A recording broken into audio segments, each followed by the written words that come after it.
여러분 안녕하십니까? 2025년 8월 20일 수요 잡담 시작하겠습니다. 제 책 정말 야훼가 다 죽이라고 명령했을까? 여호수아서의 가나안 정복 이야기 한 장 한 장 읽어가면서 설명하고 있습니다. 지금 이제 한 3분의 2 정도 지난 것 같습니다. 지난주까지는 그러니까 헤렘이라고 하는 전쟁 수칙, 전쟁의 원칙이라고 부를 수 있는 그 헤렘의 원칙, 헤렘의 수칙이 실제 전투에서 어떻게 적용됐느냐 하는 것을 살펴봤습니다.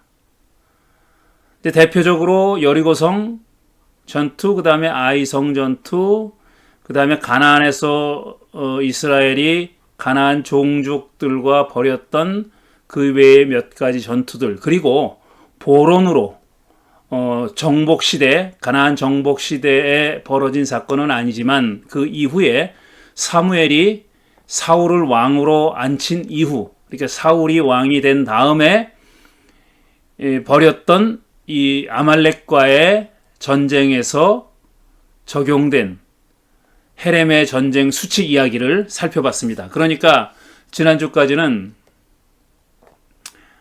이 헤렘의 원칙이, 헤렘의 수칙이 실제 전투에서 적용되었던 이야기, 그게 어떻게 지켜졌고 또 어떻게 지켜지지 않았느냐 하는 이야기, 그래서 결과는 어떻게 전개됐느냐, 어떤 결과가 초래됐느냐 하는 얘기를 했습니다. 오늘은 이 이야기들을 정리해보는 그런 챕터가 되겠습니다. 그 제목은 헤렘은 정말 가나안 정복 전쟁 원칙인가? 라는 제목이 붙어있는 제 10장을 읽어보도록 하겠습니다. 이게 그러니까 아직까지 해왔던 이야기를 좀 정리하는 의미도 있고, 그래서 이 헤렘의 원칙이라는 신학, 헤렘의 신학이 어떤 위치에 있느냐, 가나안 정복 이야기에서 제가 지난 몇 주 동안 설명드린 이 헤렘의 원칙이 적용됐던 실제 전투 이야기에서 이 헤렘의 원칙이라는 것이 어떤 위치를 차지하고 있는 원칙인지 신학인지 하는 것을 살펴보려고 하는 겁니다. 얘기하면서 간간히 나왔던 얘기인데, 그런 내용인데 이 10장은 그 얘기를 잘 요약하고 정리하고 있는 겁니다. 이 정리하고 있는 내용, 정리하는 내용이 아마 이런 식으로 구약 성서를 읽어보지 않으신 분들에게는 조금 놀랍고 충격적일 수도 있겠습니다. 그렇지만 저는 아마 여러분들이 제 설명을 들으시면은 상당히 수긍할 수 있으리라고 생각합니다. 물론 성경이 그렇게 썼는데 무슨 잔소리가 많어 라고 생각하는 분, 그냥 글자 그대로 받아들여야 한다고 주장하는 분, 실제로는 그렇지도 않으면서 글자 그대로 적힌 대로 받아들여야 된다, 하나님이 하셨다는데 왜 잔소리냐, 이렇게 생각하는 분은 그렇지 않겠지만, 이 가나안 정복 이야기를 조금이라도 어떤 질문을 가지고, 의문을 가지고 이해해 보려고 노력하셨던 분은 어느 정도 수긍하실 거라고 저는 생각합니다. 물론 나중에 또 이 책의 마지막 부분에 가서는 조금 더 종합적으로 설명하는 그런 장이 있습니다. 자, 그럼 오늘 10장 시작하겠습니다. 첫 번째 소단락 제목은 헤렘은 예외 없는 원칙이 붙어 있습니다. 자, 헤렘은 자원에서 야훼에게 바치는 제물이든, 그게 레위기에 나와 있는 얘기죠. 가나안 정복 전쟁에 적용할 원칙이든, 이게 신명기에 나와 있는 원칙이고, 그게 실현된 게 여호수아서고요. 배타성과 완결성이 특징이라고 했습니다. 배타성과 완결성이라는 얘기를 여러 번 했습니다. 그러니까 배타성, exclusiveness, 배타성, 그 다음에 완결성, completedness, 이 두 가지가 헤렘 원칙의 중요한 특징이다. 이런 말씀을 여러 차례 얘기했습니다. 레위기와 신명기의 헤렘 원칙을 한 번 더 읽어보겠습니다. 전에도 읽어본 적이 있지만 되새기는 의미에서 한 번 더 읽어봅니다. 먼저 레위기 27장 28절과 29절입니다. 사람이 자기에게 있는 것 가운데서 어떤 것을 주에게 바쳐 그것이 가장 거룩한 것이 되었을 때에는, 이게 헤렘을 설명하는 겁니다.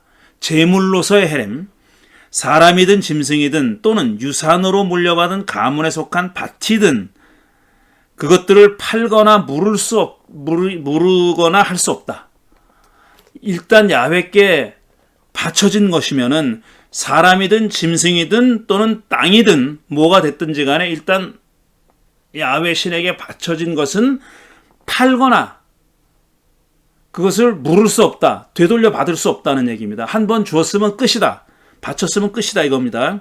그것들은 이미 주에게 가장 거룩한 것으로 모두 바친 것이기 때문이다. 주에게 바친 사람도 다시 물을 수 없다. 다른 짐승이나 땅처럼 물을 수 없다는 거예요. 마지막 문장이 문제가 되는 문장이죠. 그는 반드시 죽여야 한다. 야훼께 바쳐진 제물로서의 사람은 반드시 죽여야 한다. 이렇게 얘기한 겁니다. 이거 전에 설명을 했고 반복할 수는 없습니다. 여기서 그런 내용이 이제 이 바로 레위기 27장 28절 29절이 제물로서의 헤렘에 대한 규정입니다. 그 다음에 신명기 7장과 20장의 내용이 이거 몇 번 읽었는데 전쟁 수칙으로서의 헤렘을 설명하는 구절입니다. 먼저 7장 1절부터 5절.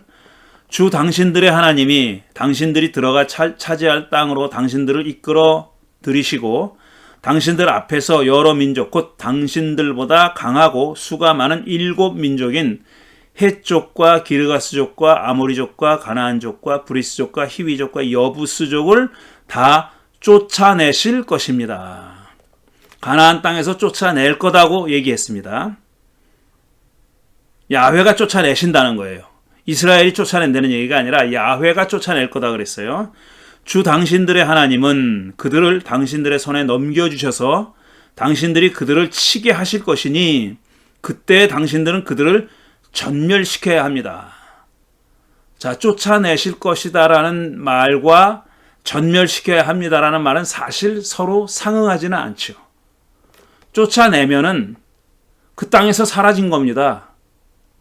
그러니까 가나안 땅 바깥으로 가서 거기까지 쫓아가서 전멸시킨다 그러면 말이 되지만 그렇지가 않다면 쫓아낸다는 말과 이스라엘 사람들이, 그것도 야훼가 쫓아낸다는 말과 이스라엘 사람들이 그걸 전멸시킨다는 말은 서로 상응하는 말은 아니죠. 쫓아냈으면 그만이지 뭘 전멸시켜요. 사람이 그 가나안 땅에는 없는데 더 이상 없으니까 전멸시킬 사람이 없는 거죠. 여기도 안 맞는다 그랬습니다. 그들과 어떤 언약도 세우지 말고 그들을 불쌍히 여기지도 마십시오. 이것도 안 맞아요. 전멸시켰는데 무슨 언약을 세우고 불쌍히 여깁니까? 없는데, 전멸시켜서 없는데. 그러니까 전멸시키라는 명령과 언약을 맺지 말라 하는 말은, 불쌍히 여기지 말라는 말은 서로 사맞지 않습니다.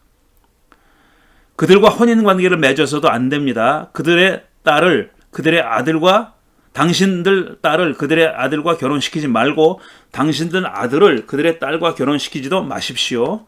그렇게 했다가는 그들의 꾀임에 빠져서 당신들의 아들이 주님을 떠나 그들의 신들을 섬기게 될 것이며 그렇게 되면 주님께서 진노하셔서 곧바로 당신들을 멸하실 것입니다. 그러므로 당신들은 그들에게 이렇게 하여야 합니다. 그들의 제단을 부수고 허물고 석상을 부수고 아세라 목상을 찍고 우상들을 불사르십시오. 그 앞에 그들을 다 죽이라는 명령을 했으니까 이번에는 사람은 다 죽이고 남아있는 그들의 종교적인 도구들, 신상들, 목상들 이런 걸 다 파괴하라는 얘기입니다. 불사르라는 얘기입니다. 이게 신명기 7장 1절부터 5절이고요. 그 다음으로 20장, 같은 신명기 20장 16절에서 18절입니다. 그러나 주 당신들의 하나님이 당신들에게 유산으로 주신 땅에 있는 성읍을 점령했을 때에는, 그러니까 가나안 안에 있는 성읍을 점령했을 때에는, 그렇게 하나님이 당신들에게 유산으로 주신 땅이 바로 가나안 땅이잖아요. 그 땅에 있는 성읍을 점령했을 때에는 숨쉬는 것은 하나도 살려두면 안 됩니다. 숨쉬는 것은 모조리 죽이라는 얘기입니다. 곧 햇사람과 아모리 사람과 가나안 사람과 브리스 사람과 히위 사람과 여부스 사람은, 여기 기르가스 사람이 빠졌다 그랬어요. 바로 7장에 등장하는 기르가스 사람이 20장에는 빠집니다. 그러니까 가나안 7족속이 아니라 6족속이에요. 여기서는. 이것도 또 뭔가가 얘기거리가 있는 거죠. 주 당신들의 하나님이 당신들에게 명하신 대로 전멸시켜야 합니다. 해렘해야 합니다. 그렇지 않으면 그들의 신을 섬기는 온갖 역겨운 일을 당신들에게 가르쳐서 당신들이 주 당신들의 하나님께 죄를 짓게 할 것입니다. 자, 이게 해렘의 명령입니다. 처음에 읽은 레위기는 제물로서의 해렘의 원칙이고, 두 번째, 세 번째 읽은 신명기 7장과 20장은 전쟁의 수칙으로서의 해렘입니다. 자, 레위기는 사람과 가축과 땅을 열거함으로써, 그리고 신명기는 숨쉬는 것은 하나도 살려두면 안 된다고 하여 완결성 원칙을 강조합니다. 그러니까 빠뜨리지 말라는 거예요. 사람, 가축, 땅 빠뜨리지 말아라. 그 다음에 숨쉬는 것 하나, 모든 숨쉬는 것들이라고 언급함으로써 완결성의 원칙을 강조하는 거죠. 빼놓지 말아라 이겁니다. 예외는 없다. 이런 얘기입니다. 레위기는 그렇지만 배타성 원칙은 언급하지 않아요. 오로지 야훼께만 이런 거 없어요. 그거 당연한 거니까. 전제돼 있으니까. 레위기의 성격상 당연해서 언급할 필요가 없기 때문에 언급하지 않은 겁니다. 그러니까 배타성의 원칙이 레위기에는 적용되지 않아서가 아니라 당연히 전제되는 것이기 때문에 굳이 언급할 필요가 없었다. 이런 얘기입니다. 신명기에서는 숨쉬는 모든 것을 전멸하라는 완결성 원칙이 이스라엘로 하여금 다른 신들을 섬기지 않게 하기 위해서임을 분명히 해서 배타성 원칙을 강조하고 있습니다. 왜 헤렘의 수칙을 전쟁에서 적용해야 되느냐, 전쟁에 적용해야 되느냐 하면은 야훼를 배타적으로 섬기는데 가나안 사람들이 방해가 되기 때문에 라는 얘기입니다. 그래서 배타성의 원칙을 강조하는 거죠. 그런 식으로 강조된 거죠. 재물이든 대량 학살이든 예외는 있을 수 없다는 겁니다. 그런데 두 번째 소단락은 헤렘은 지켜지지 않은 원칙이다. 지켜야 할 원칙이지만 실제로는 지켜지지 않은 원칙이다라는 것을 제가 설명했습니다. 이스라엘이 광야 유랑을 끝내고 드디어 가나안에 들어갔습니다. 여리고성은 처음 만난 성읍이며 첫 번째 전투 상대자였습니다. 헤렘 원칙을 수행해야 할 첫 번째 경우가 바로 여리고성 전투였던 겁니다. 여호수아가 정탐꾼을 파견했을 때만 해도 이 원칙에 예외가 있으리라고는 아무도 상상하지 못했습니다. 당연히 지켜야 하는 것으로 명심하고 있었다고 봐야겠죠. 그 명령이 여러 번 반복됐잖아요. 가나안에 들어가기 전에, 가나안에 입성하기 전에, 가나안에 진입하기 전에 바로 신명기에서 강조됐어요. 여러 번 강조됐고 저희가 두 구절을 읽었던 겁니다. 이런 원칙에 예외가 있으리라고는 상상할 필요도 없었고 이유도 없었고 상상할 수가 없었죠. 원칙이라고 주어졌으니까 다 죽여라. 숨쉬는 것 하나도 남기지 말고 다 죽여라. 그랬으니까요. 상상할 필요도 이유도 없었죠. 당연히. 그런데 일은 그렇게 전개되지 않았습니다. 정탐꾼이 라합에게 헤렘에 어긋나는 맹세를 합니다. 맹세. 이게 중요해요. 이들이 사창가를 찾아간 것을 두고 정탐할 의지가 없었다느니, 이 학자들이 그동안 오랜 세월 동안 여러 가지 주장을 했던 내용을 제가 몇 줄로 요약한 겁니다. 정탐할 의지가 없었다느니 그곳이 온갖 정보가 모이는 곳이라느니, 그러니까 정탐할 의지가 없었다는 것은 정탐꾼들을 폄하하는 얘기고, 그곳이 온갖 정보가 모이는 곳이라는 주장은 정탐꾼들을 폄하하지 않고 정보를 얻으러 갔다, 이들이 잘했다, 이런 뜻으로 주장한 겁니다. 이들은 정탐하지도 않고 거짓 보고를 했다느니, 이것도 폄하하는 내용이죠. 이런 등등의 주장을 하면서 정탐꾼의 행태에 대해서 여러 가지 논란이 있었지만 사실 중요한 것은 이런 게 아닙니다. 이들의 행위를 평가하거나 이들이 사창가를 찾아갔던, 라합의 집을 찾아갔던 행위를 평가하는 게 중요하지 않다는 겁니다. 왜 그랬는지 그 이유를 밝히는 것도 중요하지 않아요. 지금 이야기의 전개상 중요한 건 그게 아닙니다. 중요한 사실은 뭐냐면 정탐꾼이 라합 가족을 살려주겠다고 맹세를 함으로써 첫 정복 전쟁에서부터 헤렘 명령이 어겨졌다는 사실입니다.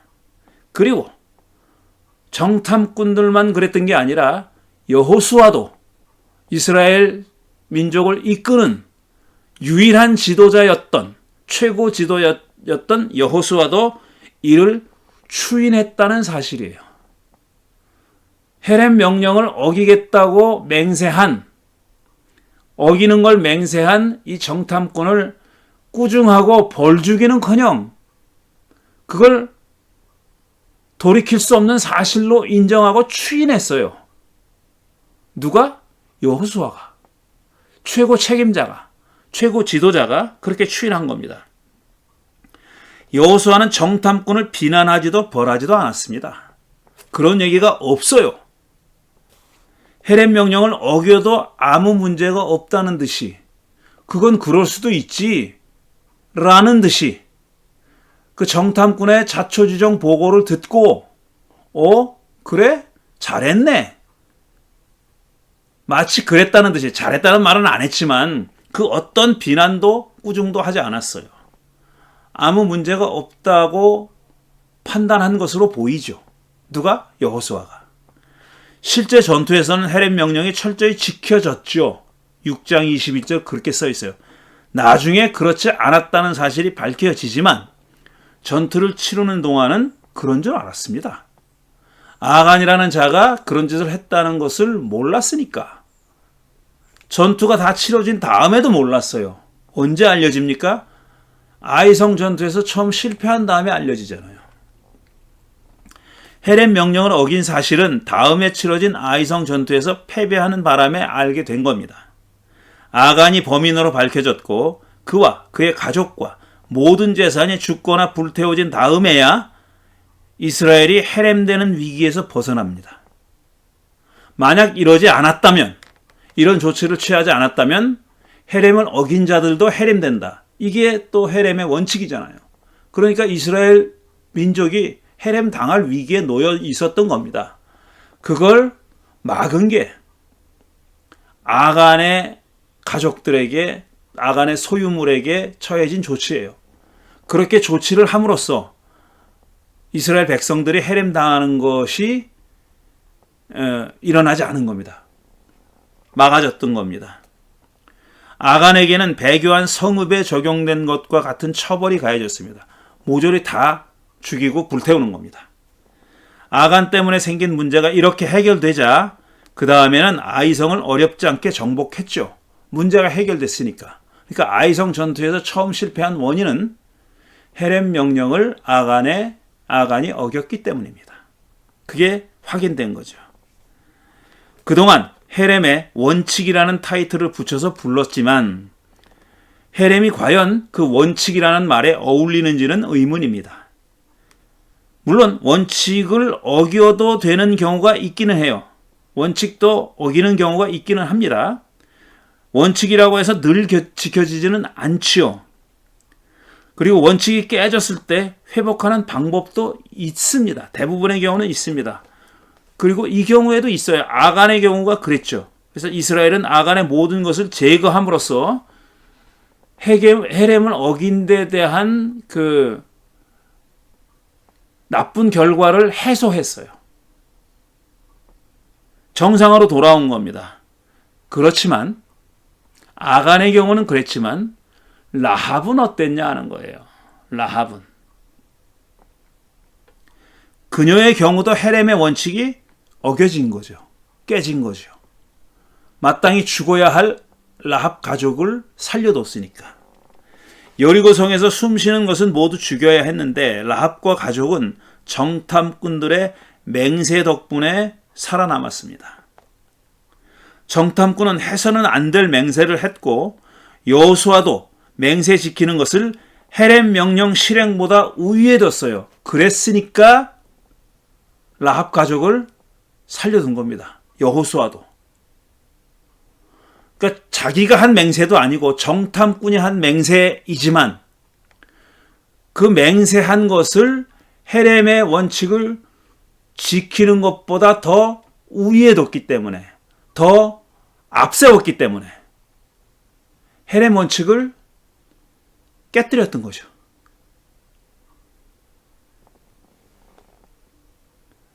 정탐꾼은 그렇다고 쳐도, 뭘 몰라서 그랬다고 쳐도 여호수아는 그렇지 말았어야 하는 거 아닙니까? 여호수아는 최고의 지도자이자 최고의 신학자이기도 한 겁니다. 그 이상의 권위를 가지고 있는 사람이 누가 있었겠어요? 그런 사람이 헤렘의 원칙을 깬 겁니다. 그는 모세의 후계자여 제2의 모세입니다. 모세가 명한 대로 그가 행했다고 말하는 곳이 한두 군데가 아닙니다. 모세의 모델을 따라서 여호수아가 그대로 행했다고 얘기하는 군데가 그런 구절이 한두 군데가 아니에요. 그런데 헤렘의 명령은 야훼가 모세를 통해서 내린 명령입니다. 그렇다면 모세의 후계자인 여호수아는 마땅히 그 명령을 지켰어야 했죠. 그런데 그렇지 않았다. 현실은 그렇지 않았다는 겁니다. 왜 이스라엘은 헤렘 명령을 완벽하게 실행하지 않았을까요? 헤렘 명령이 어겨졌다는 것을 알게 됐을 때 아간의 경우처럼 그걸 왜 컴펜세이트 하는, 그걸 되돌리는, 원칙을 되살리는 그런 행위를 하지 않았을까요? 아간의 경우는 그들의 소유와 가족들을 모두 몰살하고 불태움으로써 헤렘 명령 어긴 것을 되돌려 놨어요. 그런데 왜 예외를 만들었느냐 이겁니다. 라합은 왜 그러지 않았느냐는 겁니다. 헤렘은 지켜도 되고 안 지켜도 되는 명령이기 때문일까요? 그렇게 생각하는 사람은 없었을 겁니다. 아무도. 지키면 좋지만 상황에 따라서 안 지켜도 괜찮았나? 이렇게 생각하는 사람도 이스라엘 사람 가운데는 아무도 없었을 거예요. 야훼가 모세를 통해서 직접 내린 명령 아닙니까? 야훼 자신의 명령이나 마찬가지죠. 그런데 그걸 어긴 겁니다. 이스라엘은 또한 기브온 사람들 때문에도 헤렘 명령을 어깁니다.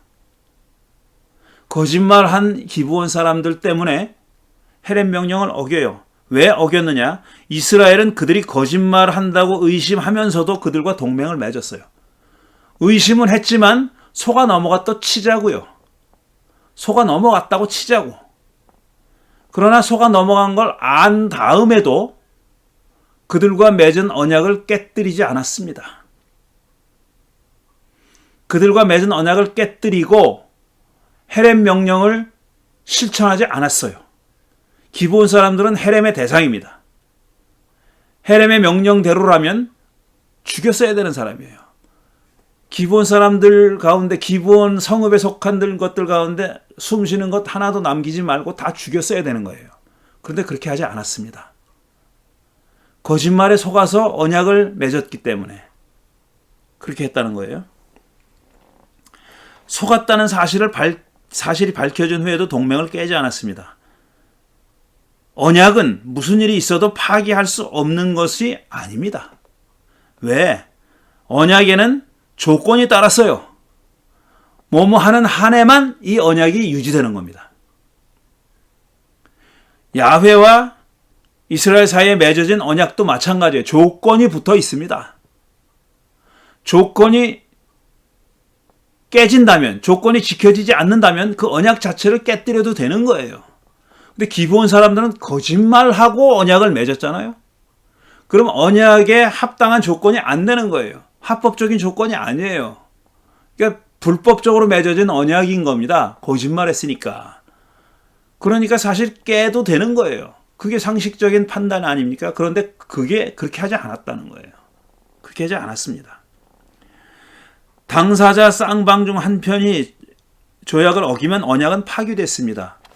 누구나 다 그렇죠. 요즘 계약도 마찬가지예요. 계약을 깨면은 계약은 깨지는 겁니다. 그리고 위약금 물어놔야 되는 거죠. 야훼와 이스라엘 사이에 맺어진 언약도 그랬습니다. 그래서 이 언약이 파기될 뻔한 위기가 여러 번 있었어요. 이스라엘이 그 조건을 어겼기 때문에, 언약이 유지되는 조건을 어겼기 때문에 그게 파기될 위기에 여러 번 놓였어요. 근데 야훼가 많이 봐주죠. 봐줘서 언약이 계속 유지된 겁니다. 물론 처벌도 받았고요. 이스라엘이 라합에게 한 맹세와 기브온 사람들과 맺은 언약을 파기하지 않았습니다. 그것을 무슨 일이 있어도 지켜야 하는 것처럼 행동했습니다. 무슨 일이 있어도 이건 깨면 안 돼. 라는 듯이 그렇게 행동했습니다. 왜 그럴까? 라합에게 한 맹세는 절대 깨서는 안 되는 것이었을까? 기브온과 맺은 언약은 무슨 일이 있어도 파기할 수 없는 그런 언약이었을까? 이런 질문을 해볼 수 있는 거죠. 맹세와 언약이 헤렘보다 우위에 있는 원칙이었을까? 라는 질문을 안 하면 안 된다 이겁니다. 근데 보통 헤렘의 이야기를 읽을 때 이렇게 연관관계를 생각하지 않고 읽어요. 근데 저는 그렇게 읽으면 안 된다고 생각하는 겁니다. 이 헤렘의 전쟁, 가나안 정복 전쟁 이야기를 읽을 때 그 안에는 다양한 신학들이, 다양한 원칙들이, 신학이라고 표현하겠습니다. 다양한 신학들이 거기 들어 있습니다.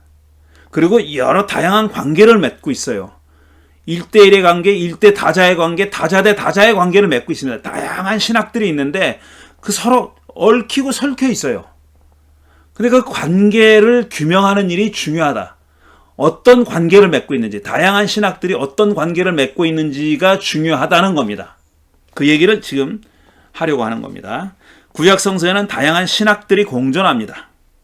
구약성서 학에는 구약성서 신학이라는 소분과가 있습니다. 구약성서학, 그러니까 올드 테스타먼트 스터디스라고 해가지고 구약성서에 관련된 모든 것을 연구하는 그런 학문이 이제 구약성서 학이에요. 그 가운데 구약성서 신학이라고 하는 이 작은 갈래가 있어요. 그건 구약성서에 등장하는 신학들을 연구하는 거예요. 여러 가지 구약성서학에는 여러 가지가 있습니다. 그런데 그 중에서 여러 가지 분야가 있는데 언어를 연구하는 것도 있고 뭐 여러 가지가 있어요. 그런데 그 중에서 신학을 연구하는 게 구약성서 신학이에요.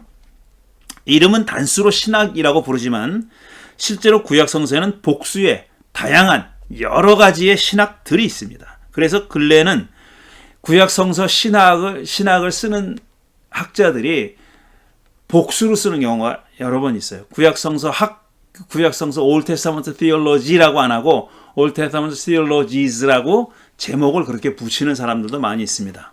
자, 헤렘도 구약성서에서 하나의 신학입니다. 헤렘의 신학이에요. Theology of 헤렘이에요. 헤렘의 신학인데 좁게는 가나안 정복 이야기 안에 있는 다양한 신학들 중에 하나입니다. 이 얘기는 가나안 정복 이야기에는 헤렘의 신학 말고도 그 여타 다른 여러 가지의 신학들이 등장한다는 얘기입니다. 거기 그 신학들이 있습니다. 가나안 정복 이야기 안에 이런 여러 가지 신학들이 존재하고 있어요. 거기에는 헤렘의 신학 위에도 언약 신학, 지금 기브온 사람들과 언약을 맺잖아요. 맹세 신학, 라합의 가족과 정탐꾼의 맹세를 합니다. 라합의 가족들에게 정탐을 맹세를 하죠. 맹세 신학이 있고 그 다음에 인종 신학이 있어요. 가나안 사람들의 7 족속과 이스라엘 사람들의 서로 다른 인종이에요. 인종의 신학이 게재되어 있고 그 다음에 경계성 신학이라는 것도 있습니다. 왜냐? 왜 이야기를 하느냐면 라합의 가족들이 어디 살게 됐어요? 진 바깥에서 살라 그랬잖아요. 진을 안과 밖으로 나누는 경계선이 존재하는 거고 그 다음에 기브온 사람들은 어떻게 됐어요? 물깃고 장작패는 종으로 살았어요. 살려는 두었지만 완벽하게 가나안 사람으로 동화되지는 않은 거예요.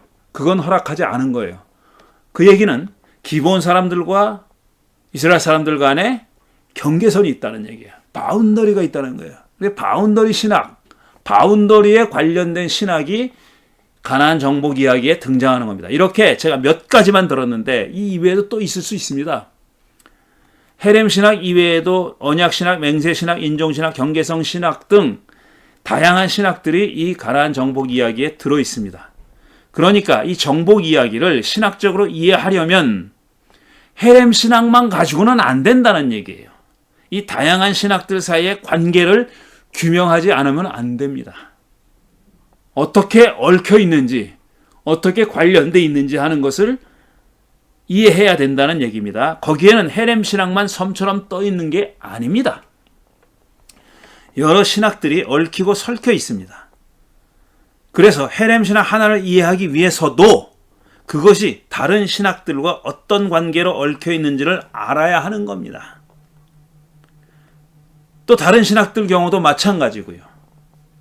알아야 되는 거예요. 자, 앞에서 헤렘 신학에 예외가 있다는 얘기를 길게 했습니다. 여러 차례에 걸쳐서 했죠. 여호수아서에 나오는 예외는 라합과 기브온 사람 두 경우죠. 아간의 경우는 절차를 거쳐서 문제를 해결하고 원상복귀했지만, 그러니까 회복했어요. 헤렘이 훼손됐다는 사실은 없어지지 않아요. 아간의 경우도 헤렘이 훼손됐어요. 물론 원상복구를 했지만 말이에요. 일단 한번 훼손된 거는 원상복구했다고 해도 전과 똑같다고 볼 수가 없죠. 전과 똑같다고 볼 수가 없어요. 우리 사람의 몸에 병이 생겼어요. 그래서 그거를 제거를 하고 수술을 했다고 칩시다. 전 수술 이전의 뭔가 똑같지 않잖아요. 똑같아요. 그거랑 똑같은 겁니다. 헤렘의 원칙이 깨졌어요. 그거를 회복하는 조치를 했다고 해도 깨지기 이전과 똑같다고 볼 수는 없는 겁니다. 세 경우뿐이니 어쩌다 생긴 일탈로 볼 수도 있습니다. 하지만 여호수아 1장부터 12장까지에 이어지는 가나안 정복 이야기, 이게 1장부터 12장까지에 나오거든요. 가나안 정복 이야기가. 그 다음에는 분배하는 이야기가 나옵니다. 땅을 분배하는 이야기. 분량으로 따지면 세 이야기가 차지하는 비중이 40%가 넘어요. 그러니까 이건 작은 일탈이라고 보기에는 분량이 너무 많아요. 정복 이야기의 어떤 중요한 핵심을 갖고 있는, 핵심이 들어있는 이야기라고, 이렇게 헤렘이 깨진 이야기가, 헤렘의 원칙이 깨진 이야기가 가나안 정복 이야기의 40%를 차지하고 있다는 사실은, 이 헤렘이 깨졌다는 사실이 매우 중요한 위치를 가지고 있다라고 보는데 아무 무리가 없다. 이런 얘기입니다. 그러니까 헤렘의 원칙은 지켜지기 위해서가 아니라 예외를 만들기 위해서 존재한다고 보면 물론 지나친 말이겠죠. 그런데 그렇게도 볼 수 있지 않느냐는 얘기입니다. 분량으로 봐서도 그렇다는 얘기예요. 분량으로 봐서도. 헤렘 신학과 언약 및 맹세 신학과의 관계를 먼저 살펴보겠습니다. 언약 신학과 맹세 신학은 사실 엄밀히 따지자면 별개입니다. 다른 두 개의 신학이지만 이 가나안 정복 이야기에서는 서로 연결되어 있고 차이가 별로 없어요. 그래서 하나의 신학으로 간주하겠습니다. 라합과 기브온 사람 이야기는 이들과 이스라엘이 맹세를 통해서 언약을 맺은 이야기입니다. 그랬죠? 맹세를 통해서 언약을 맺은 이야기예요. 약속한 거예요. 편의상 이를 언약신학으로 부르겠습니다. 언약신학이라고 부르겠어요. 이스라엘은 그렇지만 지금 제가 언약신학으로 했을 때는 맹세와 언약이 다 들어있는 겁니다. 이스라엘은 헤렘신학과 언약신학 둘 중에 하나를 택해야 했습니다. 둘 중에 하나를 택해야 했어요. 둘 다 택할 수는 없었어요. 서로 양립할 수가 없어요. 하나를 택하면 하나를 버렸어야 되는 겁니다. A를 택하면 B를 버려야 되는 거고 B를 택하면 A를 버려야 되는 거예요. 둘 다 선택할 수는 없어요. 그런 상황이었다는 겁니다. 헤렘을 택하면 언약신학을 버려야 했고 언약신학을 택하면 헤렘을 버려야 했습니다. 택한다는 말은 둘 중에 하나를 다른 것보다 우위에 둔다는 얘기입니다. 그러니까 그걸 택하는 거죠. 우위에 둔다는 거예요. 그게 더 중요하다고 생각하는 거예요. 얘는 어기더라도 얘는 꼭 지켜야 돼. 이런 생각으로 택하는 겁니다. 선택을 하는 거예요. 헤렘 신학을 따르면 라합과 기브온 사람을 멸절해야 했고 그래서 언약 신학을 어겨야 됐고 언약 신학을 따르면 야훼의 명령을 어기고 그러니까 헤렘의 명령을 어기고 그들을 살려줬어야 하는 거예요. 그러니까 둘 중에 하나를 택했어야 한다는 겁니다. 이스라엘이 택한 신학은 언약 신학입니다. 우리가 살펴본 대로 그들은 헤렘 명령을 어기고 언약을 택했어요. 맹세와 언약을 택했습니다. 이 선택으로 인해 헤렘 신학을 어긴다는 사실을 명백히 알았지만 그럼에도 불구하고 이들은 언약 신학을 선택한 겁니다. 라합의 가족을 이스라엘 진 밖에 내어다 놓았다거나 또 기브온 사람들을 종으로 삼았다는 사실도 헤렘 신학을 버렸다는 사실을 바꾸지 못합니다. 바꾸지 못해요. 헤렘 신학은 그래도 어긴 거예요. 그들을 종으로 삼았든 진 밖에 내놨든 간에 안 죽인 건 사실이잖아요. 헤렘 신학은 그들을 죽이라는 명령입니다. 어긴 건 사실이에요. 이스라엘은 명백히 헤렘 신학 대신 언약 신학을 택한 겁니다. 이게 팩트예요. 이게 사실이에요. 가나안 정복 이야기가 전하는 팩트가 사실이 이겁니다. 역사적 사실이 아니라 신학적 사실, theological fact, 신학적 사실이 바로 이겁니다. 이스라엘은 헤렘을 버리고 언약을 택한 겁니다. 왜 그랬을까? 이들은 왜 헤렘 대신 언약을 택했을까? 언약 신학이 헤렘 신학보다 높은 위치에 있는 신학이고 더 보편적 가치를 가지는 신학이라고 믿었기 때문입니다. 그랬기 때문에 이렇게 한 거예요. 그들은 바보라서 그냥 또 뽑기 해서 뽑은 게 아니에요. 둘 중에 하나 아무거나 눈 가리고 뽑은 게 아닙니다. 생각을 했고 사고를 했고 판단을 해가지고 신학적 판단을 내려서 언약 신학을 택한 거예요. 그건 의식적으로 택한 거다 이겁니다. 왜? 그 신학을 더 중요하다고 생각했기 때문에 택한 거예요. 다른 이유는 있을 수가 없습니다. 이들은 바보가 아니에요. 언약 신학이 헤렘 신학보다 상위의 신학이라고 믿었기 때문에 그런 선택을 한 겁니다. 물론 상위의 신학이라고 해서 그게 더 좋은 신학이다 이런 뜻은 아니에요. 그런 뜻은 아니에요. 그런 가치 평가를 하는 게 아니에요. 더 중요한 신학이다. 둘 중에 하나를 따라야 한다면 이걸 따라야 된다고 믿었기 때문에 따랐다는 겁니다. 그게 어떤 윤리적인 결과를 낳는지와는 별도로 그 신학이 더 중요하다고 생각해서 더 상위에 있다고 생각해서 선택을 해야 된다면 그걸 선택해야 된다고 믿었기 때문에 그 신학을 택한 거다. 이런 얘기입니다. 이 선택을 야훼와 화자는 어떻게 평가했을까? 선택은 벌어진 일입니다. 벌어진 일이에요. 돌이킬 수 없이 벌어진 일입니다. 그에 대해서 야훼와 화자는 이 이야기를 서술한 화자는 어떻게 평가했을까를 물어보는 겁니다. 화자도 야훼도 이 선택을 부정적으로 평가하거나 비난하지 않습니다. 헤렘 신학을 어긴 사실 자체에 대해서 아간을 벌했어요. 거기에 대해서는 비난을 합니다. 아간이 헤렘 신학을 어긴 것에 대해서는 비난하고 거기에 응분의 처벌을 해요.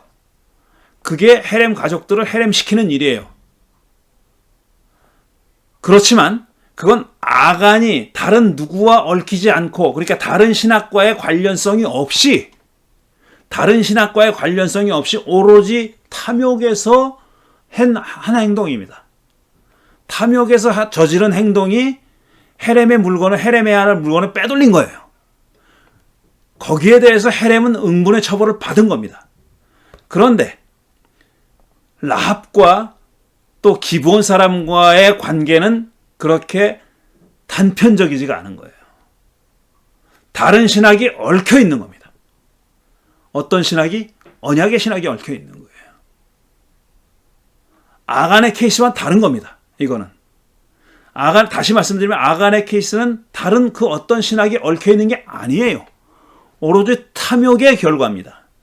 그런데 라합과 기브온 사람과의 이야기는, 그 사이에 벌어졌던 이야기는 다른 신학이 계재되어 있는 거예요. 가장 눈에 띄는 게 뭐냐? 언약 신학입니다. 여기서 이스라엘 사람들은 선택을 했어야 하는 겁니다. 둘 다 택할 수는 없고 둘 중에 하나를 택했어야 하는 거예요. 이들은 언약 신학을 택한 거죠.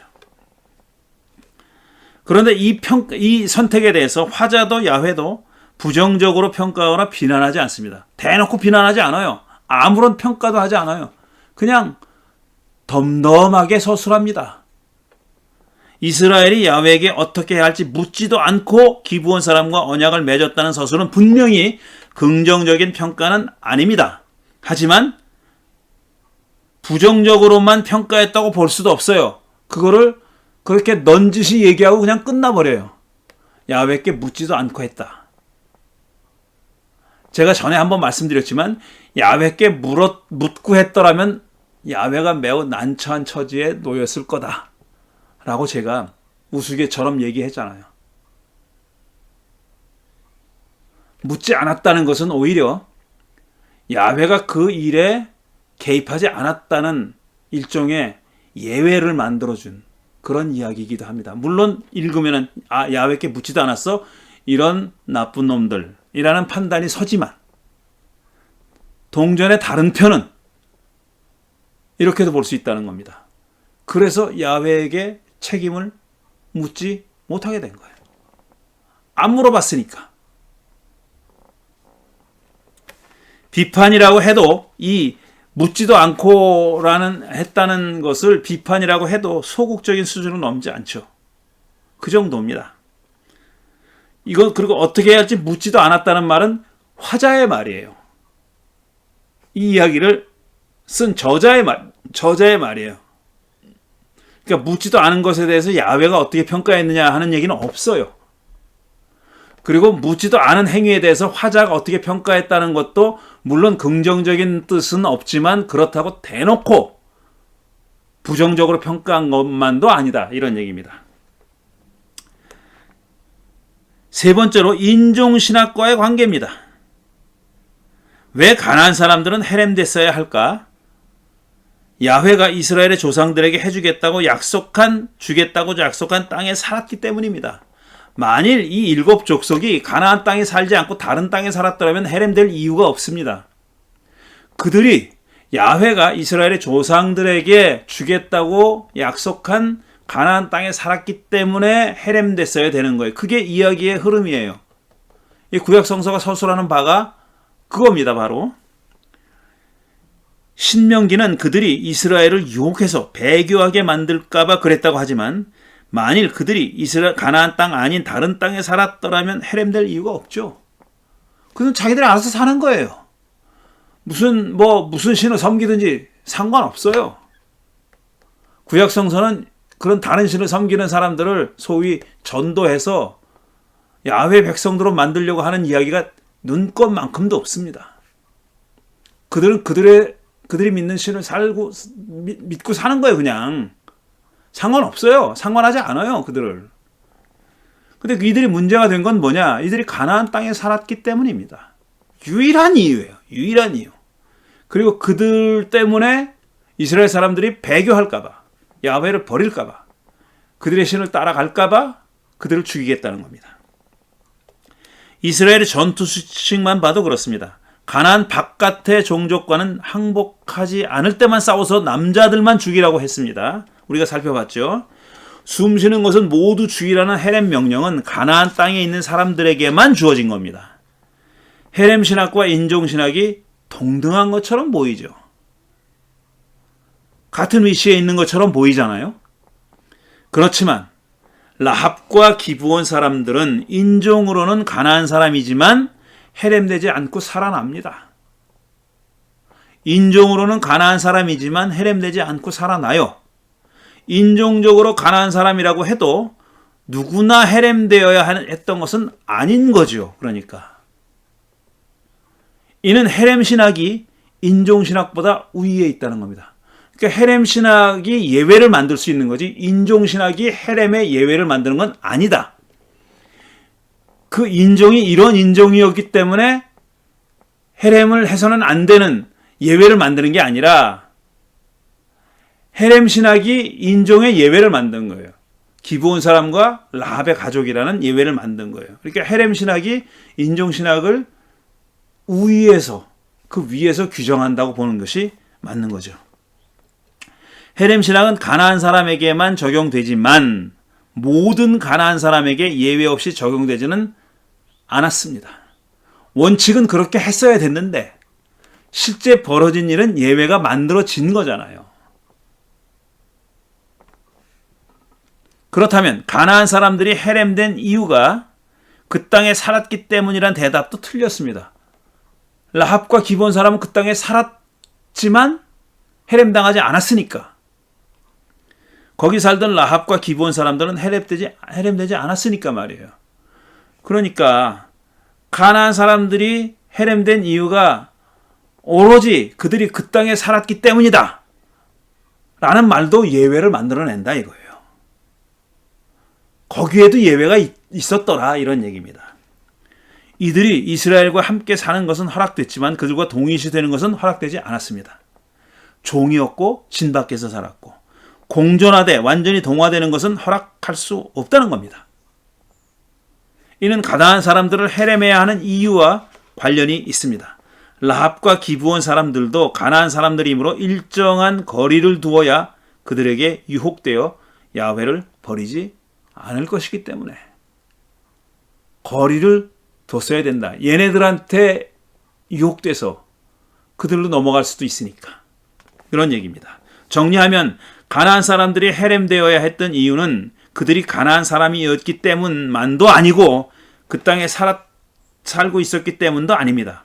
그들을 헬렘했어야 하는 이유는 그들을 살려뒀다가는 이스라엘을 유혹해서 야훼신을 버리고 다른 신들을 추종하여 배교하게 만들기 때문이다. 이게 진짜 이유다. 가나안 정복 이야기가 말하는 그들을 헬렘했어야 하는 진짜 이유는 이겁니다. 그들이 가나안 종족이었기 때문만도 아니고 그 땅에 살았기 때문만도 아니에요. 그들을 두었다가는 이스라엘 사람들을 배교하게 만들 것이기 때문에 그들을 헬렘해야 된다는 명령이 내려졌다는 겁니다. 이 말은 다시 말하면 그들을 살려뒀다가는 야훼와 이스라엘 사이의 언약 관계가 깨질 수 있기 때문이다 라는 겁니다. 따라서 그들을 헬렘해야 되는 이유는 뭐냐면은 야훼와 이스라엘의 언약 관계가 깨지는 걸 막기 위해서. 여기도 언약이 등장하는 겁니다. 그러니까 지금 헬렘 가나안 정복 이야기의 가장 높은 위치에 있는 신학은 언약 신학이에요. 그거는 이스라엘과 라합 및 기브온 사람들과 맺은 관계에 있어서도 그렇지만 야훼와 이스라엘 사이에 맺어진 관계를 보호하기 위해서도 그렇다 이겁니다. 그러니까 양 두 가지 언약 관계를 지키기 위해서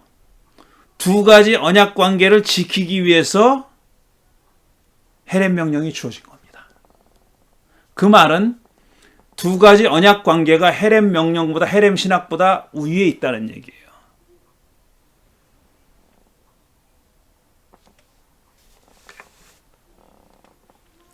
곧 언약 신학이 헬렘 신학을 규정하고 지배한다는 뜻입니다. 왜 제가 이렇게 지배한다, 우위에 있다 이런 말을 많이 쓰느냐 하면은 제가 뭐 다른 그 경우에 말씀드렸지만 저는 이제 구약 성서학 중에서도 구약 성서 신학에 관심이 많은 사람이에요. 구약 성서 신학에 관심이 많은 사람입니다.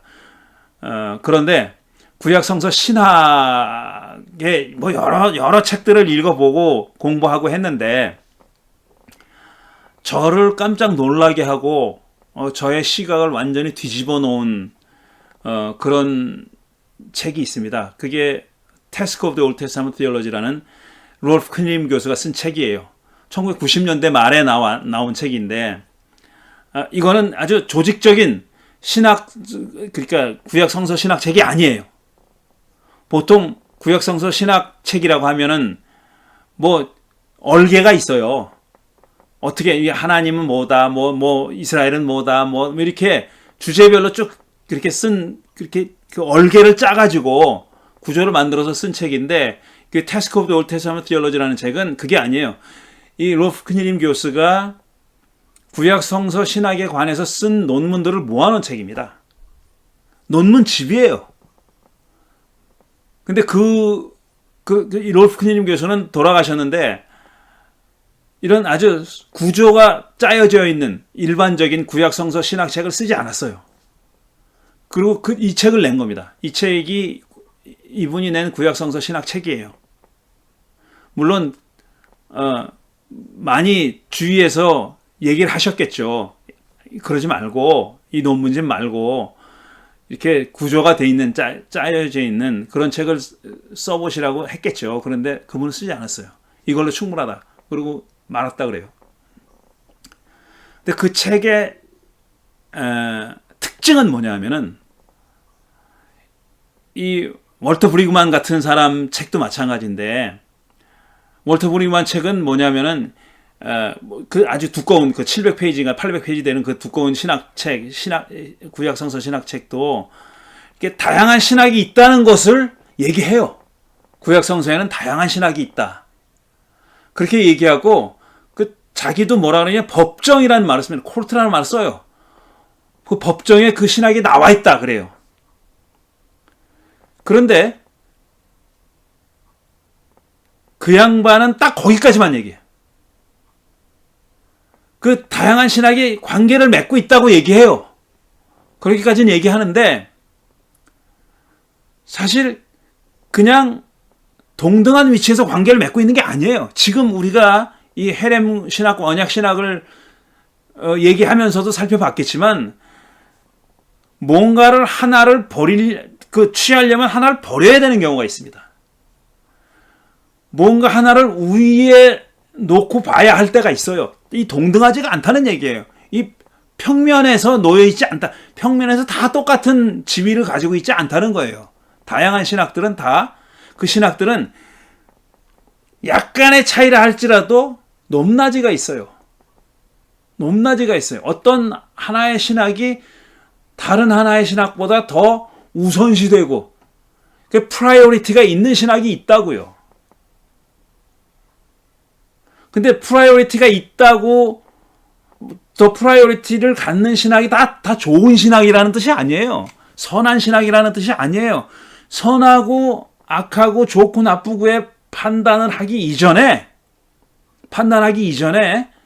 실제로 구약 성서에서는 그 신학이 다른 신학을 지배하고 다미네이트하는 그런 경우가 많이 있어요. 우리가 얘기한 헤렘 신학과 언약 신학이 그런 좋은 예입니다. 이스라엘은 언약 신학과 헤렘 신학 둘 다 택할 수가 없었어요. 둘 중에 하나만 택해서 했습니다. 근데 만약 정탐꾼이 라합의 가족들과 맹세하지 않았더라면, 그런 일이 없었더라면 이 언약 신학이 문제가 될 리가 없어요. 그러면 헤렘의 명령만 수행하면 되는 겁니다. 그런데 어쩌다 보니 이들이 약속을 한 거예요. 맹세를 한 거예요. 그리고 또 이스라엘 사람들이 기브온 사람들과 언약을 맺은 거예요. 동맹을 맺었어요. 그런 일이 벌어졌습니다. 근데 그게 헤렘의 명령과 상충된다는 것을 나중에 알게 된 거죠. 기브온 사람들이 가나안 바깥에서 온 사람이 아니라 가나안 땅 안에 살고 있었던 사람이라는 걸 알게 되는 순간 딱 결정해야 되는 순간에 놓인 겁니다. 얘네들 어떻게 우리가 언약을 맺었지만 헤렘 명령을 따라서 죽여야 되나? 아니면은 죽여야 된다는 명령을 받았지만 죽여야 되는 족속이지만 우리가 얘네들과 맺은 언약이 있으니 언약대로 얘네를 살려둬야 되나? 이게 둘 중에 하나 택해야 되는 겁니다.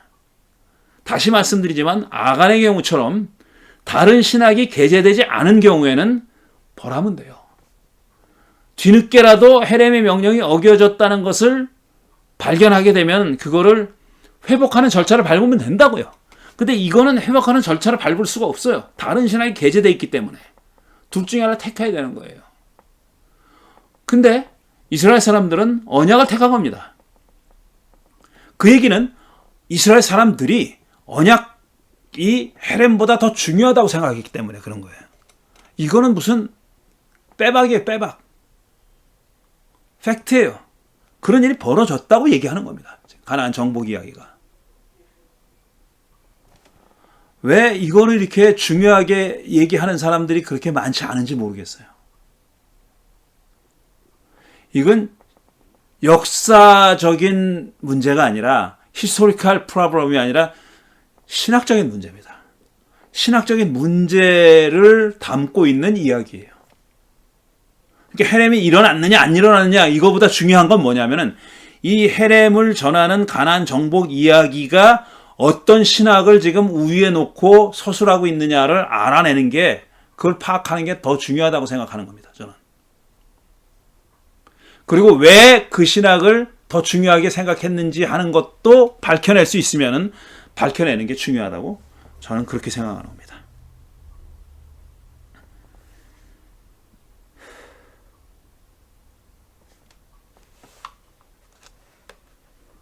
어디까지 읽었는지.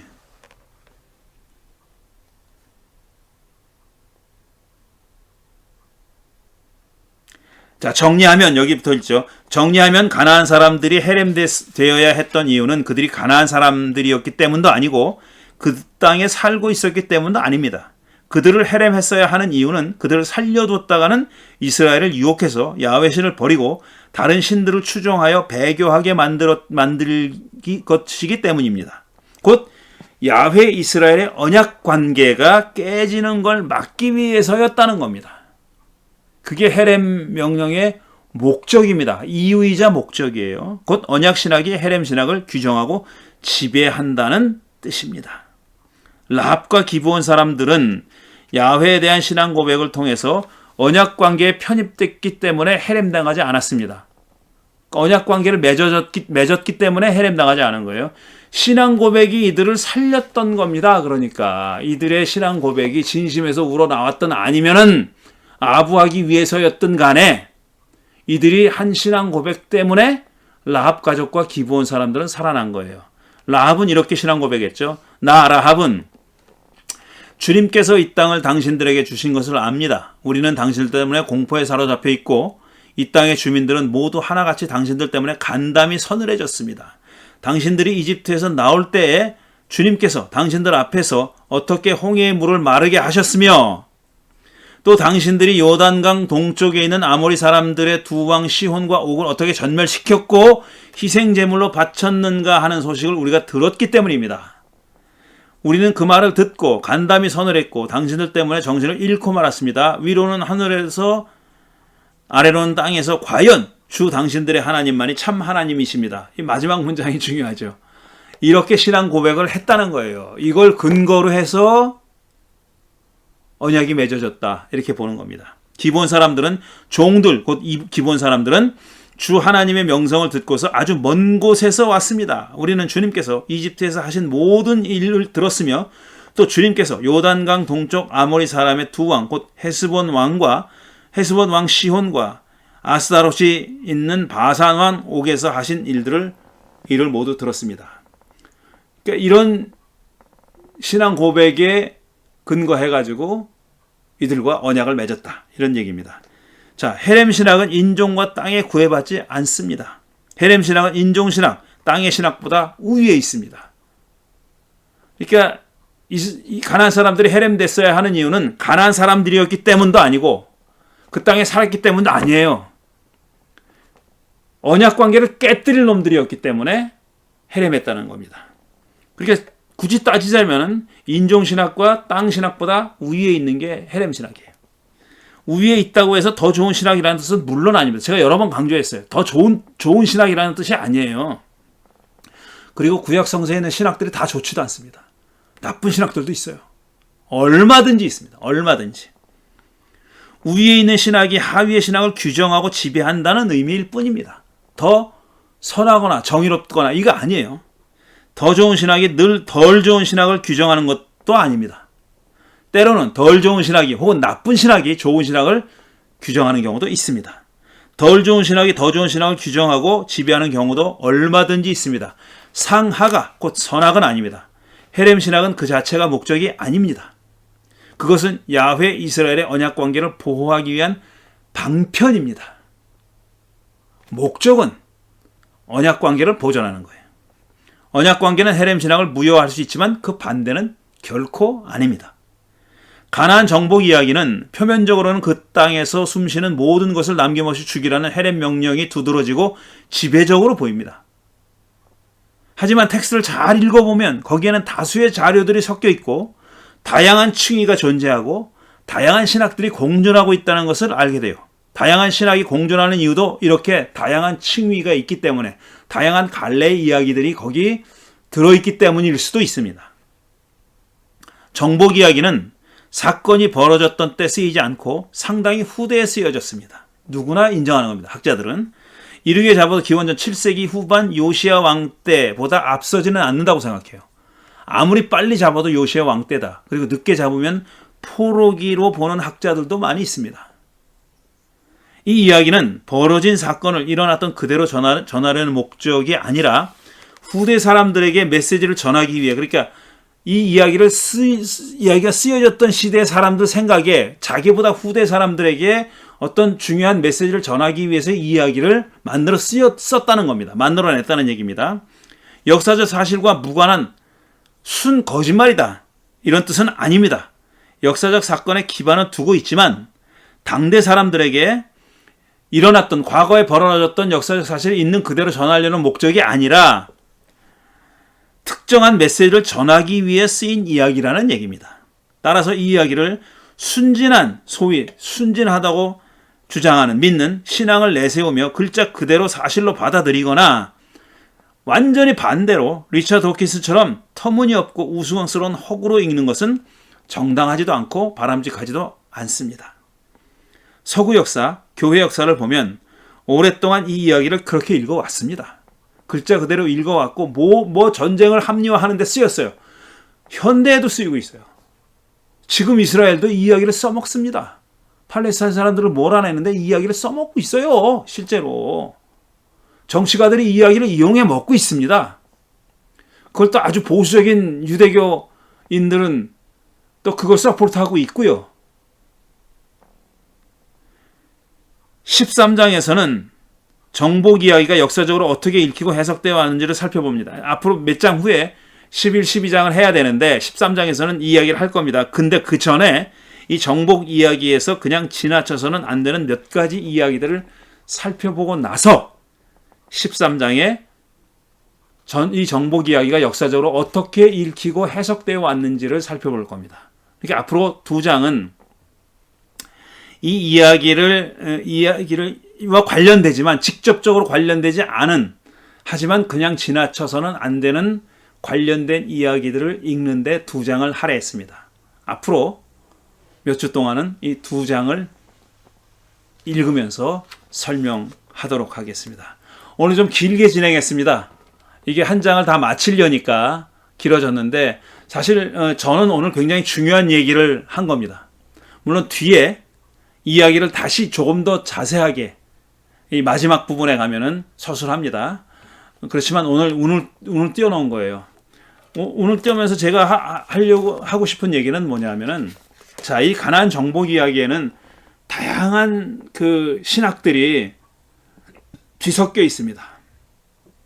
그런데 많은 경우에 그 다양한 신학들이 뒤섞여 있다는 사실과 그 신학들 간의 관계를 살펴보고 이해해야 된다는 생각 없이 그냥 무조건 헤렘의 신학만 두드러지게 보이긴 하지만 그게 유일한 신학인 것처럼, 그게 완전히 가나안 정복 이야기의 유일한 지배적인 신학인 것처럼 그렇게 읽으면 안 된다라는 얘기를 제가 드린 거고, 왜 그러냐 하는 것을 제가 저는 입증했다고 생각해요. 설명한 겁니다. 그것보다 더 사실 위에 있는 그 신학이 있는데 그게 바로 맹세의 신학이고 언약의 신학이다. 라는 겁니다. 그게 눈에 두드러지게 드러나지는 않지만 헬렘의 신학보다는 사실상 그 신학이 헬렘의 신학을 규정하고 있는 겁니다. 지배하고 있는 겁니다. 오늘 여기까지 하겠습니다. 다음 주에 다시 만나 뵙도록 하겠습니다. 감사합니다.